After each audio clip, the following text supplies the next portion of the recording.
Puta que pariu, cara. Vai sair uns palavrões aqui e eu não tô nem aí. Como que vocês dormem à noite? Como é que você coloca a cabeça no travesseiro e como é que você se olha no espelho e não vê um ser asqueroso? A maior empresa de jornalismo do Brasil, que é a maior emissora do Brasil, uma das maiores redes, conglomerados de entretenimento e jornalismo do mundo, vai lá e publica isso aqui.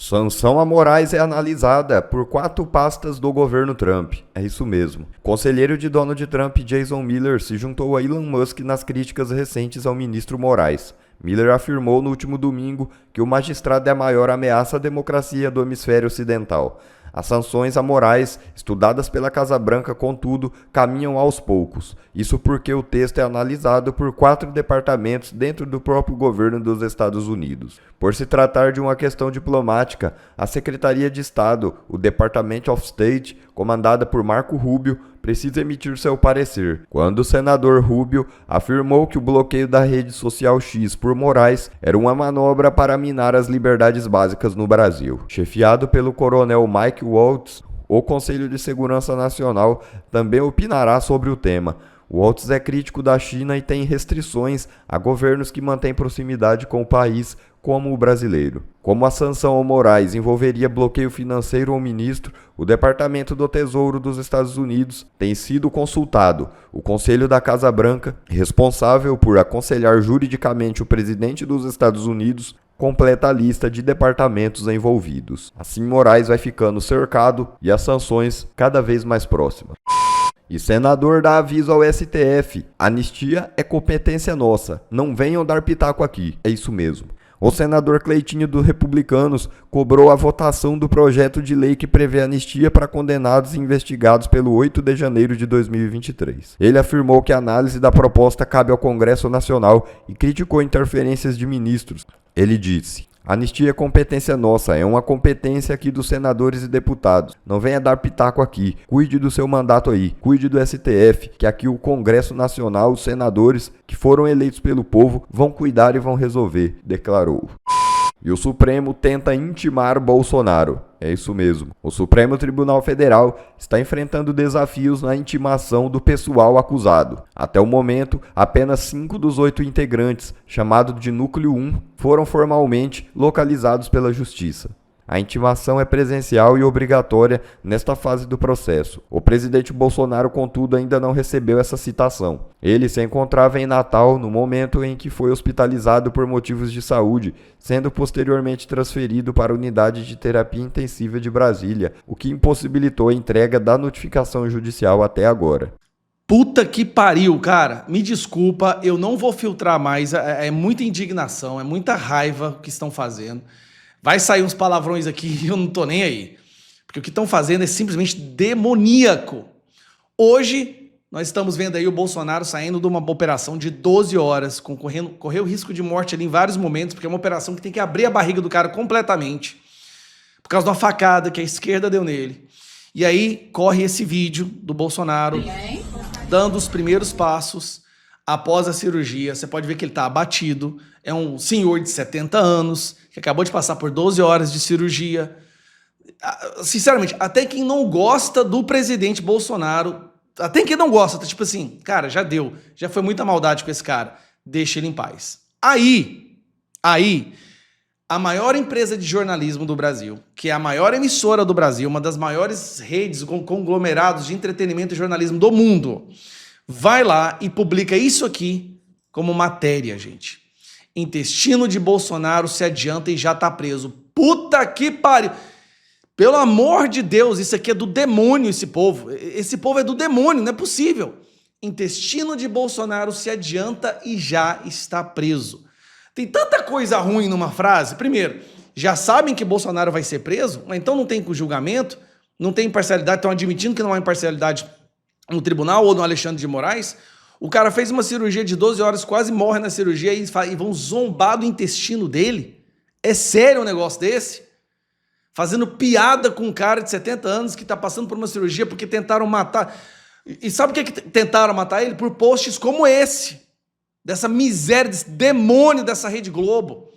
Aí o povo fica pra mim, sabe por que você responde receita de bolo? Cara, eles não mereciam nem receita de bolo quando vem perguntar alguma coisa. Esse povo é do demônio. Desculpa. Não, desculpa não. É do demônio mesmo. Aí quando eles viram a cagada que eles fizeram, que foi uma cagada assim impressionante. Quando eles viram que o Brasil não é tão demoníaco quanto o pessoal da redação da Rede Globo, quando eles perceberam a merda e o tanto que isso pegou mal, porque o que eles pensaram? Eles pensaram que o Brasil, eles acham que o Brasil é ruim igual eles, que é cheio de gente maldosa igual eles e que todo mundo ia rir e achar o máximo, mas não, pegou mal. Sabe o que eles tiveram que fazer? Uma retratação. Correção. Por erro de edição, o Globo não identificou como sendo da coluna de humor sensacionalista um post sobre ex-presidente Jair Bolsonaro. Pedimos desculpas aos leitores. Fizeram a piada, pegou mal, e aí depois eles têm que soltar isso. Olha, a gente colocou no lugar errado. Peraí. A maior empresa de jornalismo do Brasil, uma das maiores emissoras do mundo, errou na hora de postar uma coisa sobre a morte, a cirurgia do Bolsonaro. Vocês estão de brincadeira comigo? Gente, vão a merda. Vão todos vocês a merda. Como que vocês dormem à noite? Como é que você coloca a cabeça no travesseiro e como é que você se olha no espelho e não vê um ser asqueroso? Como é que você olha para os seus filhos, vocês aí da redação? Como é que vocês olham para os seus filhos, para as suas filhas e não tem vergonha desse ser podre que vocês se transformaram por conta desse ódio, desse sequestro ideológico, avatares ideológicos? Vocês não são nem indivíduos que pensam por conta própria, não. Isso aqui, cara, é um cúmulo do... Eu já vi muita coisa ruim na imprensa brasileira. Eu já vi a cabeça do Bolsonaro decapitada. Eu já vi jornalista da Globo falar que questionar medidas públicas é crime. Eu já vi tudo de um dia. Eu já vi jornalista falar que torce pro Bolsonaro morrer. Mas, porra, isso aqui vocês foram longe demais. Vocês pularam o corguinho de costas dando salto mortal.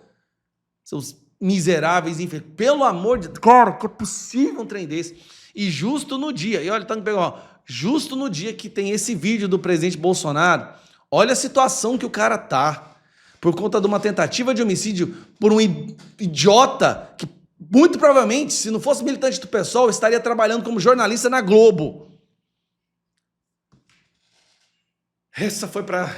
Tava entalado isso aqui, cara. Eu não sou de usar palavrão, quem me acompanha sabe disso, não sou de usar palavra chula, mas pelo amor de Deus...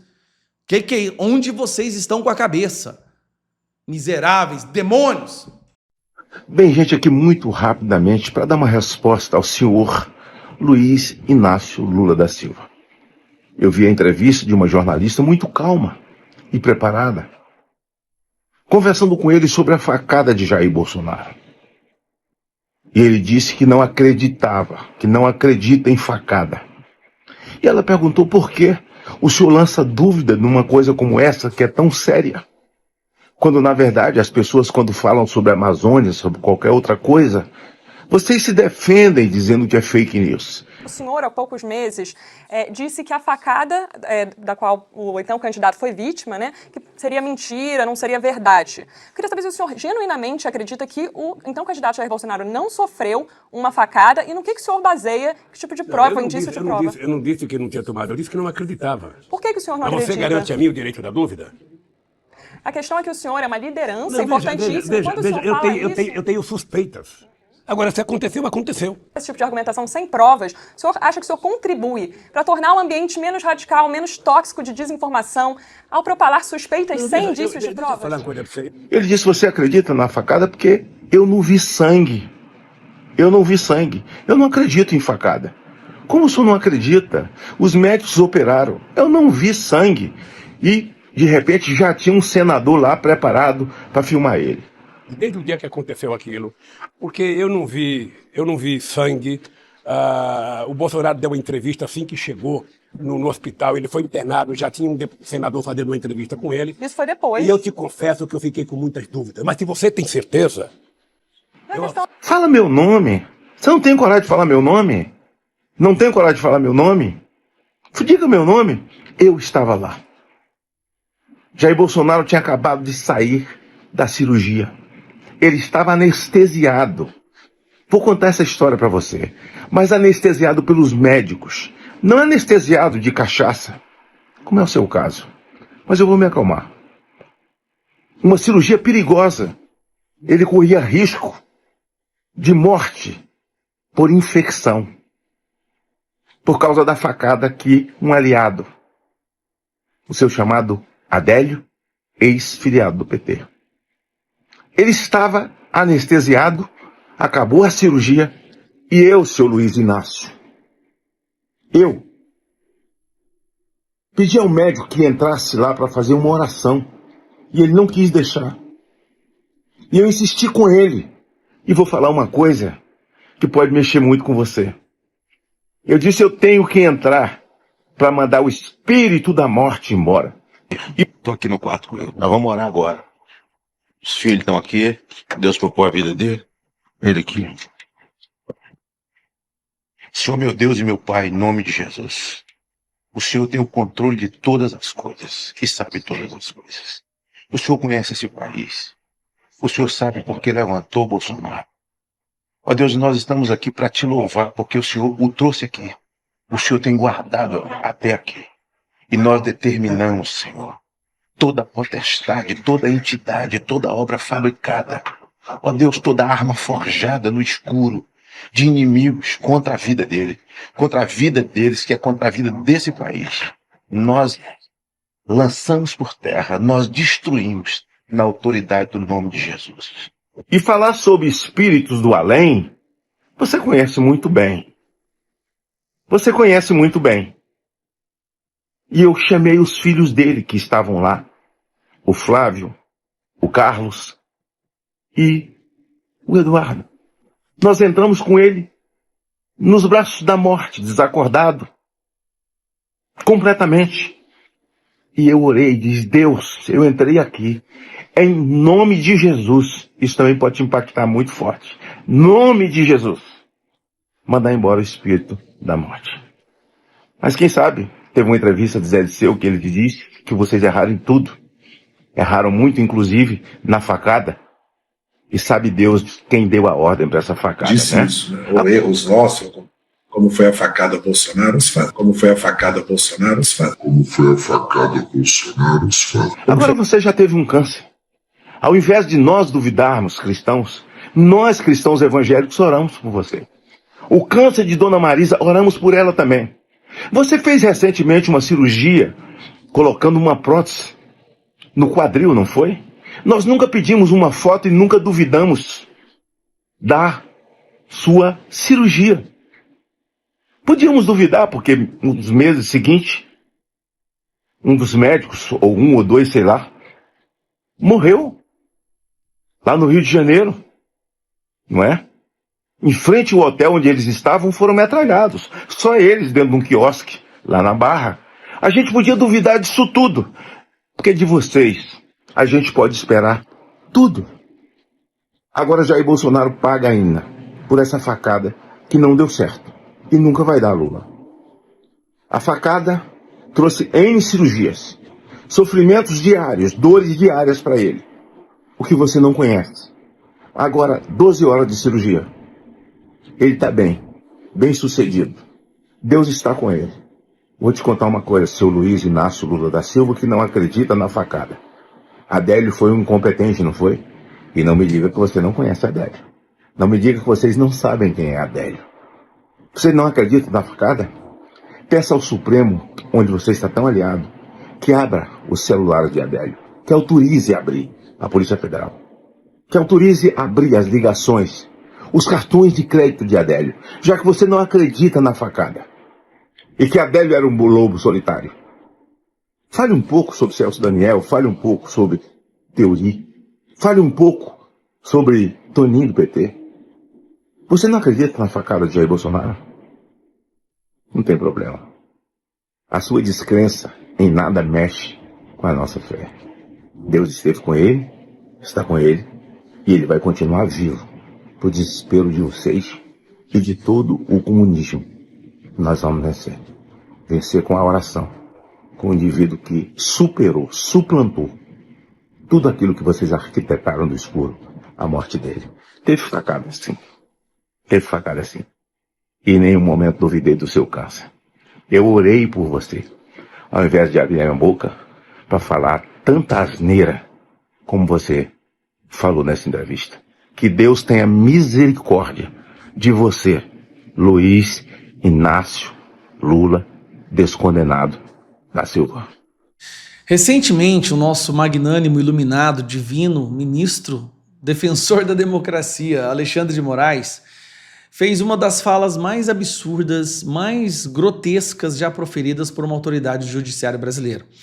Ele disse em alto e bom som que se durante a Alemanha nazista, se naquela época existisse redes sociais, o nazismo teria vencido e teria dominado o mundo.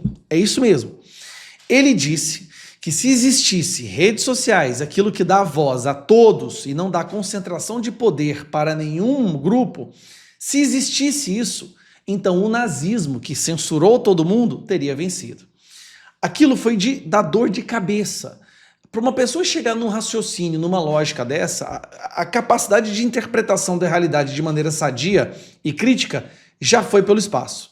Basicamente, ele disse que se houvesse a possibilidade de todos ter voz, então o autoritarismo do nazismo teria vencido. Sendo que é justamente o oposto. O nazismo conseguiu chegar onde ele chegou porque ele censurou todas as vozes dissidentes. Todo fascismo e toda ideologia autoritária faz isso. Bom, isso não passou despercebido. Saiu hoje, foi publicada ontem, na verdade, uma opinião na Folha de São Paulo por uma jornalista renomada, onde ela simplesmente, assim, categoricamente detona essa fala do Alexandre de Moraes. Coitada dessa mulher, provavelmente vai cair no inquérito das fake news e essa Lígia Maria em breve vai receber a Polícia Federal na casa dela. Mas vamos lá na matéria, porque isso aqui para mim vale ouro. Goebbels teria censurado o X, ministro.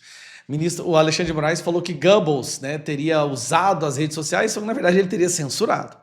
Comparação da rede social com o nazismo feita por Alexandre de Moraes é falácia sensacionalista. Lígia, esteja presa, hein? No vídeo gravado em 2016, um homem vestido uma farda preta usa um terçado para cortar pés de maconha numa plantação do Paraguai. O ceifador é Alexandre de Moraes, eu lembro desse vídeo.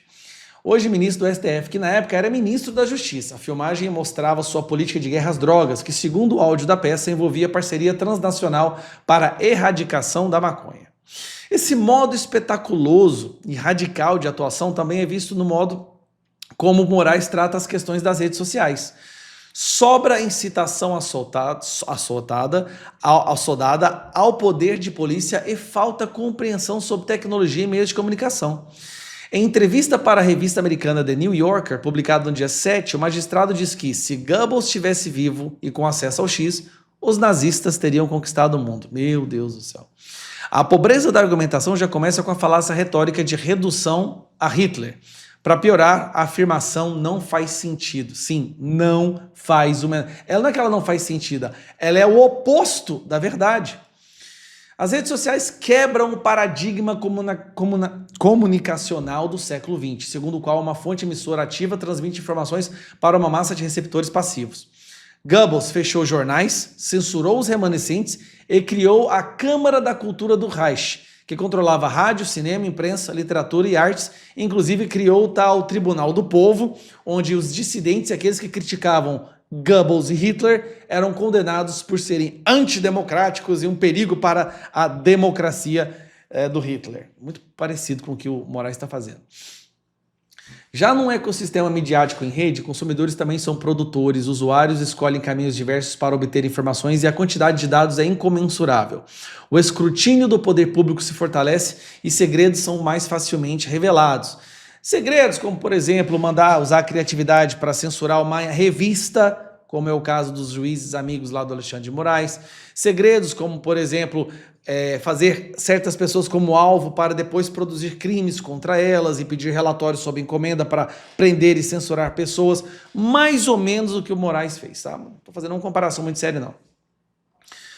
Goebbels teria censurado o X. Não à toa, a rede social foi banida em países de governos autoritários, como Venezuela, Irã e Rússia. Um detalhe, um argumento interessante, né?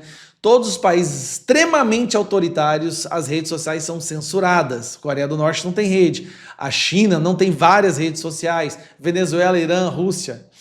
No ano passado, ela ficou bloqueada durante 3 meses no Brasil. Por ordem de quem? Do Moraes, o nosso Goebbels maravilhoso. Assim como a maconha, redes sociais não são inócuas e podem ser reguladas, mas sem sensacionalismo, com debate racional e respeito a princípios do Estado de Direito, como a liberdade de expressão e o devido processo legal. O STF, com concentração de poder nas decisões de Moraes, tem cometido falhas nessa seara, nessa e em várias outras searas. Então, assim, uma das falas mais absurdas já proferidas por uma autoridade do nosso judiciário, onde ele basicamente, é como se ele estivesse falando mais ou menos o seguinte, ó. Se na época do Alexandre de Moraes as pessoas pudessem falar, se na época do Hitler, se as pessoas pudessem ter uma plataforma para falar contra o Hitler, então Hitler teria dominado o mundo? Se houvesse na Alemanha nazista uma possibilidade de se contrapor à narrativa nazista, então o nazismo teria vencido? Porque é isso que as redes sociais são. Elas dão uma plataforma para as pessoas poderem falar contra os atropelos do judiciário, do Estado, autoridades, criticar autoridades, o que é fundamental, primordial, essencial para qualquer democracia. Moraes defende aquilo que é antidemocrático como sendo importante para a democracia deles. Mas ainda bem que não passou batido e alguém da imprensa viu isso e essa mulher publicou na Folha de São Paulo essa opinião, na Folha de São Paulo. Moraes já é doido para fechar a Folha de São Paulo, porque ultimamente eles têm soltado alguns editoriais mostrando os atropelos, as aberrações, os crimes que o STF tem cometido. Mas é assim, acontece. Eu tô com dó dessa mulher. Sinceramente, ela vai acabar caindo no inquérito das fake news. Um abraço. Bom, pessoal, esse foi mais um vídeo. Eu espero que vocês tenham gostado. Se vocês gostaram, deixa o like aqui para fortalecer nosso canal. Logo eu volto trazendo mais informações da política para vocês. Um forte abraço, fiquem todos com Deus e até a próxima.